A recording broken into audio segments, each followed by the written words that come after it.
Welcome to the In My Opinion Show with Ronald Barrington Robinson and friends. Seen on the internet 24 hours, 7 days a week. We want to welcome our viewers around the world. I want to introduce our very talented co-host, Ms. Jackie Williams. Hello, everyone. And Mr. Henry Hatter. Hi, Jackie. Let's talk about Michael Bloomberg, former mayor of New York, a billionaire, runs for president. Folks, this same mid-billionaire, he was the mayor of New York City for 15 years. He instituted stop and frisk. And over that time in office,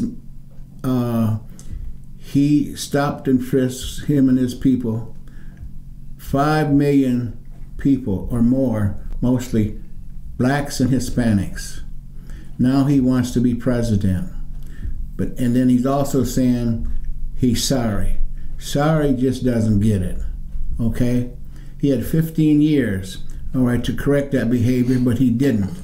Now that he's running for president, okay, the most highest position in the country, oh, I made a mistake, I'm sorry. That's bull crap. Almost made me say it. Henry, what is your thoughts? Well, I think I like Bloomberg. I can get along with Bloomberg as easily as I can get along with any other millionaire or any other Democrat that wins the president. As long as that person is elected by the plurality of the American people in good taste. Because the Constitution intended only for one perspective of an issue to rise, and that is when we elect the president, whatever side wins becomes the leader of this country. We cannot have two sides bickering back and forth, trying to undo what the people has decided. Now, in this case, and parenthetically, I want to talk about the situation that's going on in the United States right now, and this is part of the problem. And the resistance of Republicans and the support the Republicans have for Trump, because Trump is supposedly being undone because people thought they didn't want him to be president. They didn't like him to be president, including they want to destroy the Electoral College for the same reason. They make all kinds of reasons why they need to get rid of Trump. Trump is a person, and why I believe that they want to get rid of Trump, and this is in the literature, and this is what is thought, is that many people thought that Mrs. Clinton should be president. And people argue, well, they don't want a woman president. That's not true. We could have lived with a woman as easy as we could have lived with a man. So this fight is endured until many people who were on middle grounds now have shifted over and support the side of Trump. Of course, they vacillated back and forth. Democrats have shifted over, and blacks have risen to take issues on that. But we will see this brought to a conclusion by the end of this year. Okay, Mr. Bloomberg, in my opinion, is a racist. Any more than Trump? Okay. Well, right now we're talking about Bloomberg, okay, the billionaire, all right, that was the mayor of New York all of those years, and why should we forgive him for his racist yes, you should. Scheme? He's a Democrat. Well, it doesn't make any difference. That's your inspiration. No. For voting Democratic. No, there's no inspiration for a he represents the platform. There is no inspiration for a racist, in my opinion, period. Okay? 15 years, people, this man, all right, was disenfranchising human beings in New York City. Okay? Again, as I said before, he had every opportunity to change that ideology, but he didn't. Now he wants the nation and the world, okay, to think he's a good guy. Not, in my opinion, not. And we have to come together okay, and fight this unjust stuff. Okay, regardless of who's in power, whether it's Trump, Bloomberg, or whomever, we've got to, especially us minorities, we've got to fight this stuff with everything that we, everything that we have, or it's going to continue. Now, people might say, oh, you're playing a race card. No, I'm not. The race card has been out there for years. Okay, ever since 1719, when the first slaves were brought to America. All right, we gotta stop this stuff, and the only one of the reasons that we can stop this is through education. Truth's got to get back into the schools. All right, because every day we're finding out where minorities, all right, developed certain things, whether it's medicine, mechanics, aerospace stuff, and who was the first person to the North Pole. Truth needs to be told in these schools, okay, instead of all of these white lies that are being taught. Okay, and it's a shame. It's a shame. You don't have to take my word for it. If you got a question, go on the internet and find out yourself. Go to your nearest library and find out. Do some research, okay? Do some research. Don't go along just to get along. Oh, well, I know this guy and I know or her and they wouldn't lie. That's not necessarily the truth. You find we're not clones. You go out and get out there and find your own. Find it out yourself. Now, back to Mr. Bloomberg. May I have a point? Sure. Now that you mentioned race here, again, why do you want to take issue with Bloomberg and his racism, or as far as that goes, Trump and his racism, when in 32 years, Hispanics and African Americans will be the arithmetic and political majority of this country without firing a shot? That's them in 30-some years.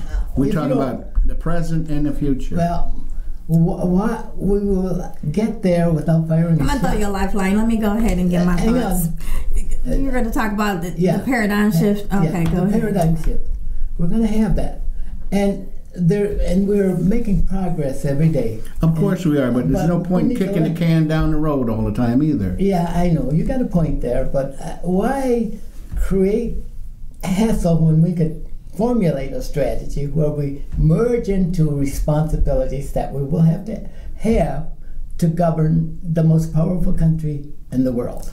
Well, one thing, Mr. Hatter, in my opinion, all right, we've been lied to so much. We're still waiting on that 40 acres and a mule. Okay. Now, enough is enough. Okay, we've been working at this for 400 years. So if we don't, the chicken's got to come home to roost. They can have the 40 acres and a mule. I'm attractive. I'll take mine. So let me just say, on Bloomberg, let me just say, I don't know a lot about him. I did read a little bit about him, and to your point, I remember the words, I believe it's Maya Angelou, that says that when somebody show you who they are, believe them. And so if he did this during his administration as the mayor of New York, and he had no regret, because regret comes after a year or 2 years, but 15 years, that means I'm standing on my decision. So just because you decided to run for the presidency doesn't mean that you changed who you are. You just changed what you're going for. So you still are who you are. So people need to remember that. The other thing is that we have to really govern ourselves accordingly when it comes to people getting in races because they have money. Money can't buy everything. And I don't know about you guys, but I'm not for sale. So I'm not interested just because you're a millionaire that you think you can soothe all the issues that we have, because everybody else has gone out and they've been campaigning and they've been doing all these different things, and you did not, because you didn't want to do that part. So what does that say about who you are? That says that you feel as though you can be elevated into position because of who you are, and you don't have to do the work. Well, I'd rather somebody do the work so I can know that they can do it. And they're looking out for everybody, not just your group. I mean, what millionaire do you know that's just going to door or doing? They said that he's not even getting the response. He spent $60 million. Did you know that in ads? And his numbers is still 0 to 1%. Why are we talking about him? I don't want to talk about him. He's irrelevant. He is to me. You said he was your friend. Yeah, I said he could. Well, yeah. I didn't say he was my friend. You said you like him. Be. Yeah, I like him just like I like any other candidate. No, don't try. And I said I could live under him as well as any Democrat or any other person elected. He's irrelevant. I like what you said. By the people of the United States. Oh, bless your heart. You said he's irrelevant. Okay. I just wanted to make that point. That's all I have to say about him. Don't make a mountain out of a molehill. But I do want to correct you. I do want to correct you when you attack everything. No, I'm not attacking everything, but I do want to clarify because we tend to have facts incorrect. You know. I have to make sure I keep you straight. Yeah, okay. So I want to just say, I can't speak on behalf of many other people, but I can speak on behalf of Jackie. Mm-hmm. Trump, I don't dislike him because he beat Hillary Clinton. Has nothing to do with it. I'm like you. I'm big enough to deal with whatever decision was made. That's not what I'm talking about. I'm talking about, I think that he's unfit for the office of the presidency. This is the highest office in the nation, United States for us. And so this person is supposed to resemble all, not just a select group, not your base, but everyone. And he does not. And also he's abusive. What president is just so abusive where he's calling people out of their names? Because this is what I'm talking about. Healing of America. Because of him, we have to heal America because he'll go after people. He'll go after your parents. He'll go after veterans. He'll go after people that's still serving. He doesn't care. That is not what the office requires. It requires somebody to hold it up in the highest regards, meaning don't fall and don't get distracted by things going around. Still remain who you are. And then he violates all norms of president. Now because he's gotten in all this trouble, he's changed all the rules. It is going to be so hard to go back and have actual records from this administration. Do you know why? Because he doesn't allow press conferences. He get mad at you. He'll take your press pass. It's just like a little kid with a pacifier. As long as you got it poked in his mouth, and then as soon as you take it out, he's whining.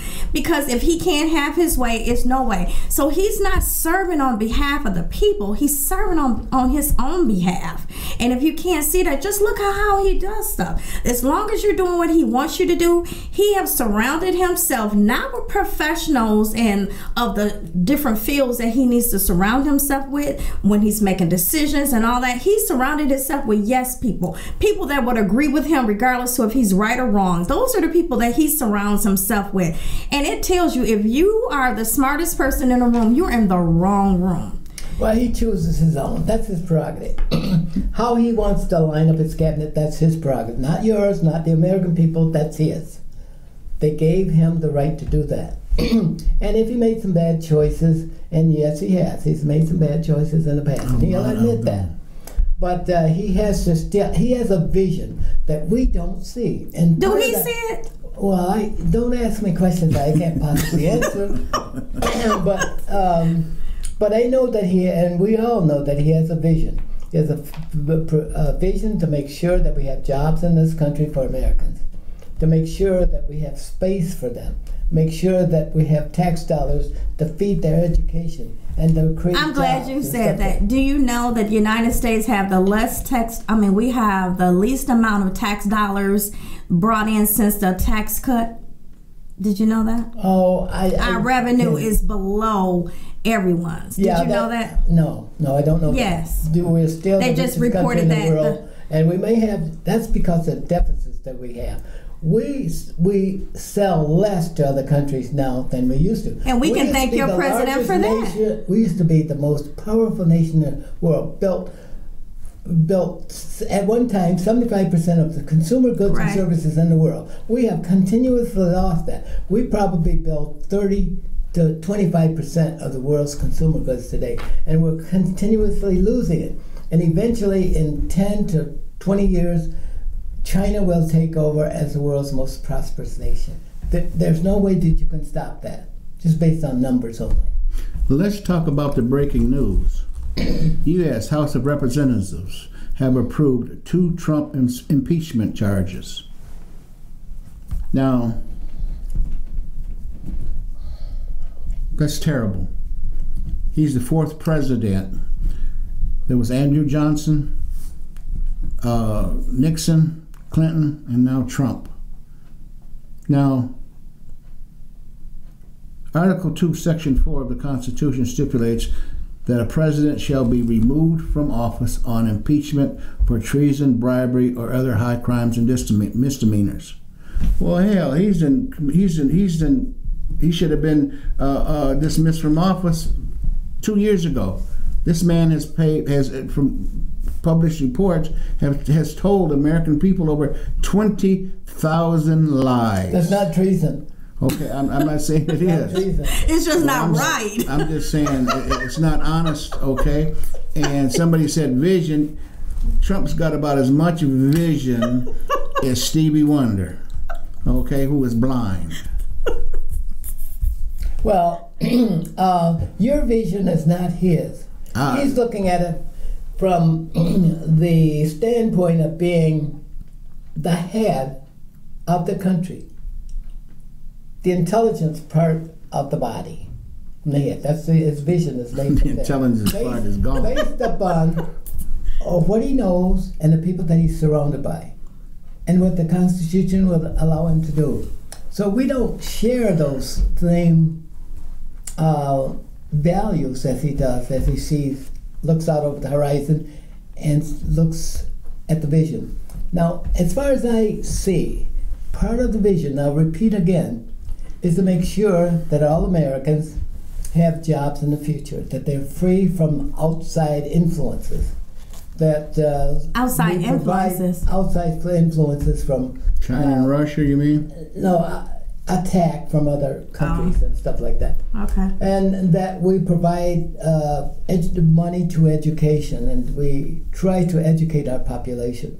Those are things that we need to do in a very, very aggressive way. We need to restore education. We used to be the world's greatest, not only powerful nation, but the greatest educator, the greatest inventor, had the greatest amount of money for redistribution to the poor and to the middle class. We don't have that anymore. I think you guys will resonate at that. You don't have that. No other country had that kind of prerogative than the United States. That's why the immigrants are attracted here. And they will move here to displace you if you would leave. But nobody wants to leave. Think about it. Oh, yes, they do. Yes, they do. Well, they want to leave. That was a movie actor said that he was going to Canada if Trump won. And he's still here, breathing good air. You know what I mean? I don't know about good air, but it's still it's a lot of tens of thousands are hitting the Canadian border, as you said, and other places around the world. Okay, I'm just hoping things. Well, you're talking about education. Yes. Well, first of all, they need to get rid of that idiot up there in Grand Rapids, Betsy DeVos. Betsy DeVos is good for the country. No, she's an idiot. Yeah. Okay.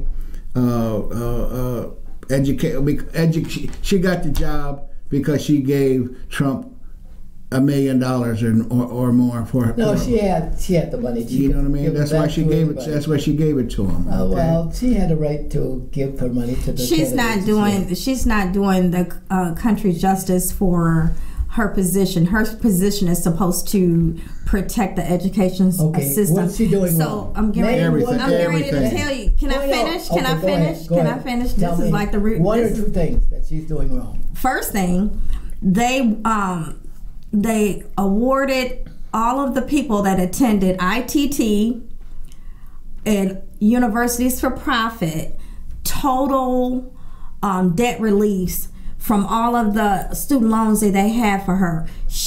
For them. She did not release them. She still garnished those people's checks. She still took their taxes. And so the judge said if he could put her in jail, he would, because she deliberately did not do what she was supposed to do, because they lost that fair-handed, and she know it. She's supposed to protect the education system, not the people of the schools that run the schools for profit. So she has not. So that's one thing she did not do. Secondly, they said her plan, she doesn't really have a plan, because people are stepping down, because she is just pretty much winging it. And her whole purpose is to redirect funding for charter schools and nonprofit, and for Catholic schools, private schools, instead of pouring into the public schools the money that needs to go there. So she's not focused on that. She's focused on redistributing the funding. So those are the two things. If she could clear those two up, and which are big, because like I said, there were people that she continued to garnish their checks, take their income taxes, when the judge said that they had a motion that she was supposed to return that and free them of the debt, and she would not do it because there were people that she knew. I don't think this is the issue that we should be arguing, but I'd like to make a couple points here. Betsy DeVos has to evaluate what when she gets the money back to the public, and it's over an argument that's not clear, she has to make sure that she does not create more of a problem in some other direction than she would do otherwise. So I know a lot about Betsy DeVos. Betsy DeVos at one time would like to see the non-public schools address the issue of Black Americans, who said the public schools no longer represented them, that they did not derive much from them, they were more of a detriment. And she created the concept of schools of choice and allowed for people to get stipends from the government. In other words, people could draw down their money and direct it to the parent, and the parent would choose the right kind of school that they wanted their kids to go to. It could be any school in the United States. That was Betsy DeVos. Well, many teachers didn't like that. Many public policy people didn't like it because it was drawing money down from the public education system. And the public education system, if you ever read A Nation at Risk, was defunct, and it wasn't operating properly. And the face of education become how well public schools in urban areas did. And they were tremendous failures. But we don't talk about that, because you have to talk about race and gender. You have to talk about race and gender in conversations like this here, okay? Well, because people won't do it. Because she has alone almost decimated, the historical Black colleges and universities. She didn't do that. Okay, no, absolutely. She didn't do that. Because she's taken all kinds of millions of dollars of funding, to go into private schools and charter schools she didn't do that for, and she's decimated Black colleges. Black colleges don't take public money. Yes, they do. No, and she for public education, they take grants. She's decimated. Well, that too. She's decimated these schools. All around the country. But Black colleges were never in the discussion. No, what she did is, one of the big things that has happened under her for the last 3 years, when she did the school of choice, and I'm glad you brought that up, when she did the school of choice, what happens is all the schools are drying up. So that means that where your tax dollars are going to have a school, that area is drying up. So that means that it shows you in real estate that you're not able to really sell houses like you should be able to. It's part, because you're not able to sell the houses if you don't have So this is what it's doing. It's drawing all the people to the good schools, and then the rest of the neighborhoods are going to hell in that basket. You know what I mean? And that's not fair. Well, people have inundated talented, well-intended students for many years. They've been neglected. We say, oh, we want to give education to everybody. Well, I'm not sure whether that is any longer valid in the United States. At one time, we thought that it was a good thing to offer everybody a public education and a college education. That's no longer true. We don't have the dollars to support that kind of education system in the country anymore. And you can see how resistant, even Lansing. Lansing right now is $650 million lower than the education fund should be right now. They take the money and distribute it to roads and to police protections and everything, when it should be delivered to public education. You will never have a free and democratic society without a good educated population. And I agree. And okay, so not just are they diverting the funds for the roads, they also are doing it for the lottery is supposed to go to education. The lottery has never been, probably the lottery only put about 10 to 15% toward education. It's never been a big one. Now, right now, they say that they've contributed $20 billion to education. Do you know what the education budget is for Michigan for just 1 year? It's $15 billion. Now, since 1968, whenever the lottery came out, about that time, they contributed $20 billion. And for 1 year, the education budget for Michigan is $15 billion. 3/4 of what they say they've collected. But look at how many hands is in a pot now. You have charter schools' hands is in a pot. You got private schools' hands is in a pot. And then you got public schools. Then you have areas where you have the elementary schools that are in areas that are not getting the taxes to be able to substantiate the schools. Okay, I don't live in Flint. I live in Grand Blanc. So guess what they have?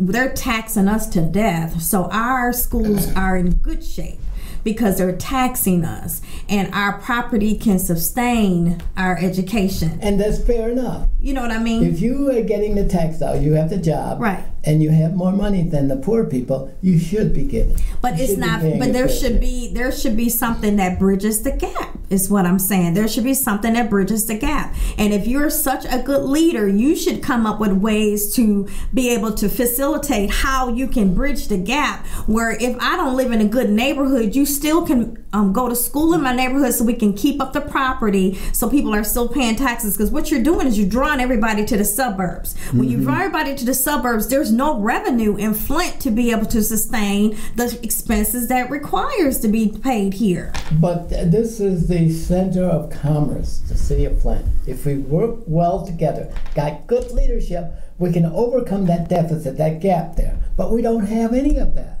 But you steady got, but you got to have a person that brings jobs into, which the former mayor did not do. We didn't get enough jobs in. We dwell too much on water and stuff like that. We brought in the movie stars, and they acted out their scenes here. And still the kids are in dire need.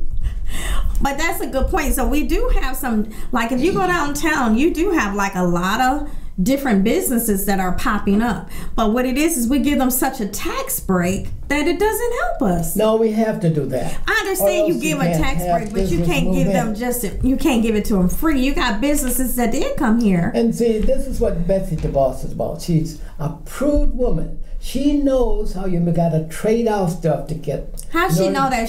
How can you be over education and you don't have an education yourself? Oh, she has an education. No, she does not. She may not be.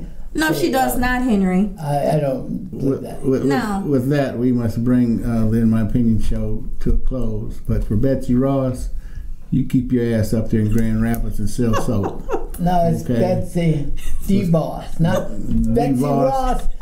Created the flag for the United States. You guys, please. Betsy DeVos, keep your butt up there in Grand Rapids and sell soap. Okay. I'm sorry, folks. This is this is Ronald Barrington Robinson in Friends saying so long until next time. Stay focused.